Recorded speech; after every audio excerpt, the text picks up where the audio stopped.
ദൈവത്തിന് മഹത്വം. ക്രിസ്തുവിൽ എൻ്റെ സ്നേഹവന്ദനം. ഇത് ഇന്ന് അവൻ്റെ ശബ്ദം നിങ്ങൾക്കായി. നീ അറിയാത്ത ഒരു ജാതി നിന്റെ അടുക്കൽ ഓടി വരും. യെശയ്യാ 55:5. നീ അറിയാത്തൊരു ജാതിയെ നീ വിളിക്കും, നിന്നെ അറിയാത്തൊരു ജാതി നിന്റെ ദൈവമായ യഹോവ നിമിത്തവും ഇസ്രായേലിൻ്റെ പരിശുദ്ധൻ നിമിത്തവും അവൻ നിന്നെ മഹത്വപ്പെടുത്തിയിരിക്കയാൽ തന്നെ നിന്റെ അടുക്കൽ വരും. ഈ വാക്യം ഒരു വലിയ ജനസമൂഹം ക്രിസ്തുവിൻ്റെ അടുക്കൽ വരുന്നതിനെയാണ് കാണിക്കുന്നത്. സുവിശേഷം സകല ജാതികളിലും പ്രസംഗിക്കപ്പെടണം. ഓരോ ജാതിയിലെയും എല്ലാ വ്യക്തികളും രക്ഷിക്കപ്പെടണമെന്നില്ല. ജാതികളുടെ വിളിയും യഥാർത്ഥ ഇസ്രായേലിൻ്റെ വികാസവുമാണ് ഇവിടുത്തെ വിഷയം. സങ്കീർത്തനം 18:43 ഒരു തനി ആവർത്തനം. ജാതികൾക്ക് എന്നെ തലവനാക്കിയിരിക്കുന്നു, ഞാൻ അറിയാത്ത ജനം എന്നെ സേവിക്കുന്നു.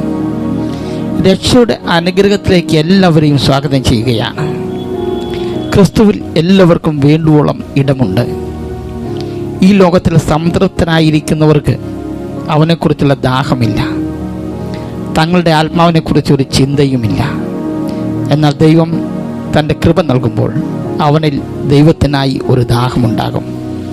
ദാഹമുണ്ടാക്കുമ്പോൾ ആ ദാഹം അവൻ ശമിപ്പിക്കും.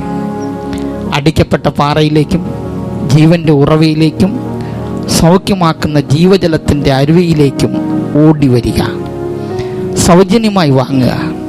യോഹന്നാൻ 7:37 യേശു ഈ ആഹ്വാനം നൽകുന്നുണ്ട്.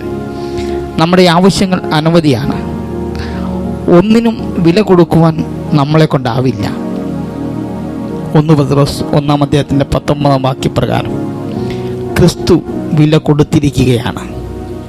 ക്രിസ്തുവും സ്വർഗവും നമ്മുടേതായി കഴിഞ്ഞാൽ അമൂല്യമായ കൃപയ്ക്ക് നമ്മൾ അർഹരാണ്.